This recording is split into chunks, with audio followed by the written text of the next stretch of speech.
اشتروا بآیات اللہ ثمنا قلیلا، انہوں نے اللہ کی آیات تھوڑی سی قیمت کے عوض بیچ دی۔ اچھا، اللہ کی آیات مشرکین نے کیسے بیچ دی ہیں؟ وہ کوئی پیسے لے کے قرآن پڑھتے تھے؟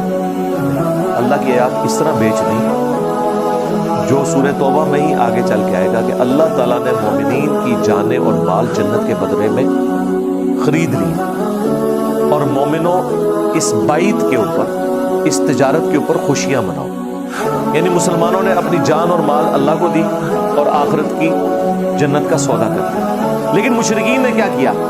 اپنی جان بھی بچائی، اپنا مال بھی بچایا اور دین ہاتھوں سے دے دیا۔ وقت کے پیغمبر کی آواز پہ لبیک نہیں کہا، تو گویا انہوں نے اللہ کی آیات کو دنیا کے فائدے کی خاطر بیچ دیا۔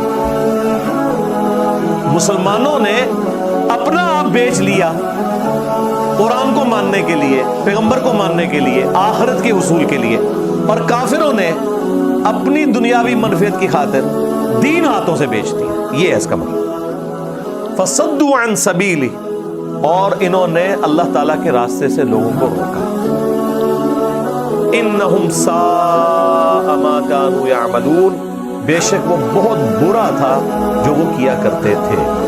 اب تو کیا کرتے تھے نا، اب تو اسلام کو غلبہ ہونے جا رہا ہے۔ وہ دور اب گیا، فتح مکہ بھی ہو چکا ہوا ہے۔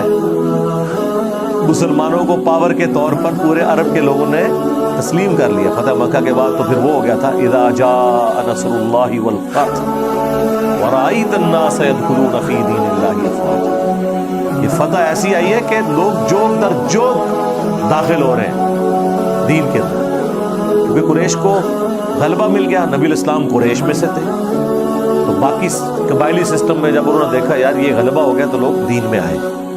اس وقت وہ جب دین میں آ رہے تھے نا، تو وہ کوئی کنوکشن کے ساتھ اسلام کو نہیں قبول کر رہے تھے، بلکہ عرب کے ایک سردار کی ڈومیننسی کو قبول کر رہے تھے۔ اسی لیے پھر سورہ الحجرات میں آیا کہ یہ پینڈو عربی لوگ آگے کہتے ہیں نا کہ ہم ایمان لائے، تم فرماؤ ایمان نہیں لے کے آئے،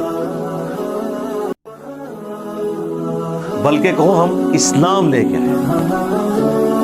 ایمان تو تمہارے دلوں میں ابھی داخل ہی نہیں ہوا۔ اسلام کیا مطلب؟ سر تسلیم خم کرنا، کسی کی حاکمیت کو تسلیم کرنا۔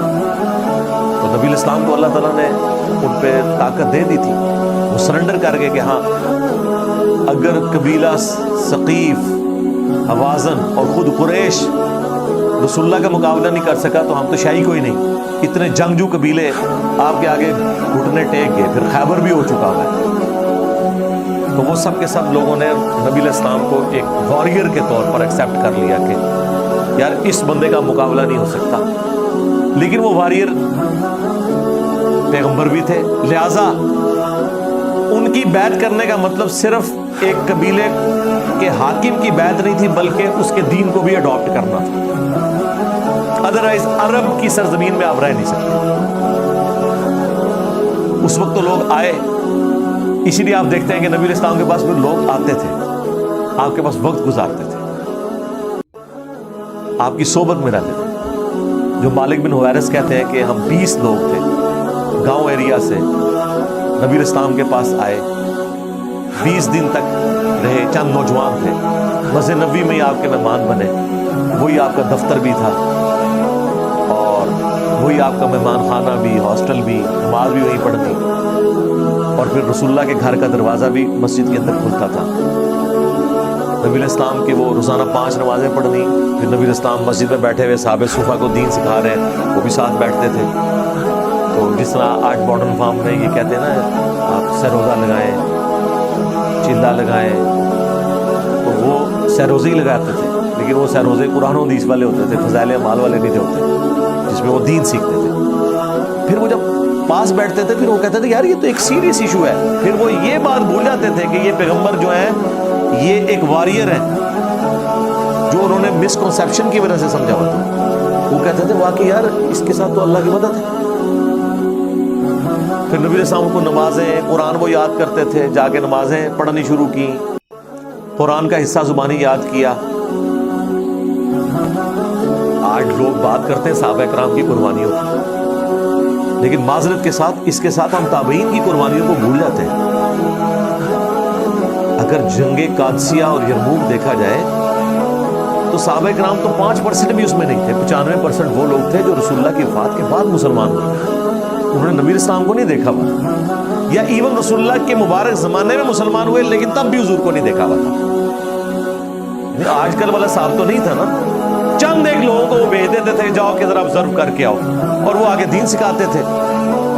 اب کئی بوڑھے ہیں, کئی مصروف لوگ ہیں, وہ نہیں جا کے مل سکے, ان کو ہم صحابہ نہیں بولتے.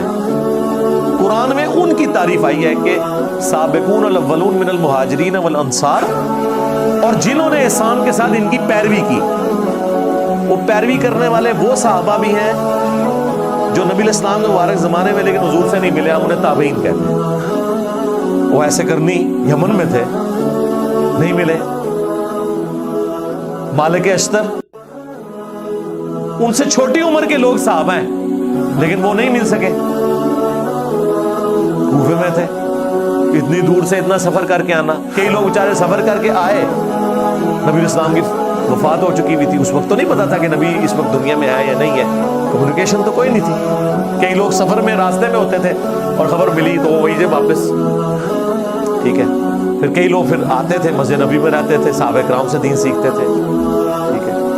تو اسی لیے پھر وہ انہی لوگوں نے پھر اسلام کی جنگی اعتبار سے جو آپ سمجھ لیں مین پاور ہے, وہ تو پھر تابعین بنے نا. میجر جو مین پاور ہے نا جہاد اور قتال میں, وہ تابعین ہے. صحابہ کرام اس میں کم ہے, پھر آگے وہ سلسلہ چلا الحمدللہ. لا يرقبون فی مؤمن الا ولا ذمہ, نہیں لحاظ کرتے کسی مومن کے حق میں کسی رشتہ داری کا اور نہ کسی وعدے کا. یہ مشرکین عرب. وَأُولَئِكَ هُمُ الْمُعْتَدُونَ, اور یہی لوگ ہیں حد سے بڑھنے والے. لیکن اللہ کی رحمت کا غلبہ. فَإِن تَابُوا وَأَقَامُوا الصَّلَاةَ, لیکن اگر یہ اب بھی توبہ کر لیں, اور توبہ کافی نہیں, نماز قائم کر لیں, وَآتَوُا الزَّکَاةَ, اور زکوٰۃ ادا کریں, فَإِخْوَانُكُمْ فِي الدِّينِ, تو وہ تمہارے بھائی ہیں دین میں. کوئی جونیئر اور سینئر کا ایشو نہیں ہوگا. مرتبے میں تو ظاہر ہے وہ رہے گا, لیکن کسی جونیئر کو ٹونٹ نہیں کروائی جا سکتی. بس وہ اب تمہارے اللہ کے نزدیک وہ تمہارے بھائی ہیں, ان کے ساتھ آپ نے اسی طریقے سے بہیو کرنا ہے. یہ نہیں ہے کہ پہلی صف میں صحابہ بدر کھڑے ہوں گے نبی اسلام کے پیچھے, اور دوسری صف میں صحابہ اور جو بیچارے اینڈ سے مسلمان ہونا آخری صف میں. نہیں, اب ان کا برابر سٹیٹس ہے. آئے گا جو بھی دین میں پرفارم کرے گا وہ آگے نکل جائے گا. سیدنا عمر 40ویں نمبر پہ مسلمان ہوئے ہیں, محنت کر کے دوسرے نمبر پہ پہنچ گئے. آئے تو 40ویں نمبر پہ تھے, تو محنت جو کرے گا وہ آگے نکل جائے گا. وَنُفَصِّلُ الْآيَاتِ لِقَوْمٍ يَعْلَمُونَ, اور ہم اپنی آیات کھول کھول کر بیان کرتے ہیں ان کے لیے جو علم رکھنے والے ہیں, جو علم کے ساتھ شغف رکھتے ہیں. وَإِن نَكَثُوا أَيْمَانَهُم مِّن بَعْدِ عَهْدِهِمْ, اور اگر یہ لوگ توڑ دیں اپنی قسمیں معاہدہ کرنے کے بعد. وَطَعَنُوا فِي دِينِكُمْ, اور تمہارے دین میں طعن کریں. فَقَاتِلُوا أَئِمَّةَ الْكُفْرِ, تو پھر جو یہ کفر کے امام ہیں ان سے جنگیں کرنی ہیں. امام ہی اصل میں جو بڑے لیڈرز ہوتے ہیں نا, وہی قوم کو ورگلاتے ہیں نا. ہو سکتا ہے ابھی بھی مسلمانوں کے ساتھ کوئی عہد وہ توڑ دیں مستقبل میں بھی, جو آلریڈی تم اس عہد کی پاسداری کیے ہوئے ہو, جب تک کہ اس کی مدت پوری نہ ہو جائے.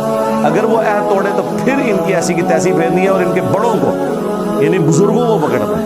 یہ ائمۃ الکفر یعنی ان کے جو لیڈر ہیں, بزرگان بے دین کہہ لیں, ان کی پھینٹی لگانی ہے. وہ اصل میں ورگلا رہے ہیں اپنی عوام کو. انہم لا ایمان لہم لعلہم ینتہون, ان لوگوں کی کوئی قسمیں نہیں ہے, ایسے لوگوں سے جنگ کرنی ہے تاکہ یہ لوگ عہد شکنی سے باز آ جائیں. اب پھر مزید اس میں زور پیدا کیا جائے.